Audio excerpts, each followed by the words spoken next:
இப்போது நேசநாதா தலை சாய்த்து தெளிந்த அறிவோடு ஆவியை ஒப்புவித்தீர். பிதாவின் கரமீது பொங்கு நெஞ்சம் மூச்சற்றொடுங்கிற்றே.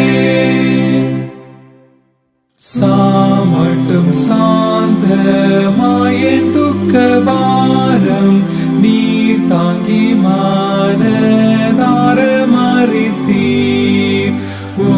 சாவில் பலன் புற்றே ஆவியையும் அமைதலாய் தந்தை கூப்புவித்தீர்.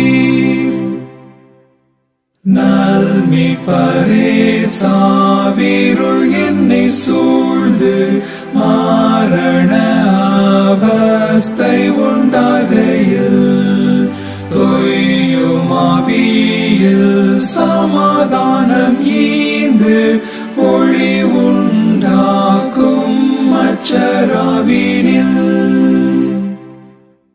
நான் வாழும் போதும் சிலுவையை காட்டும் என் தலையை மார்பில் அணைத்தே. என் கடை மூச்சை அன்பாய் ஏற்றுக்கொள்ளும் அப்பால்வும் நீத்திய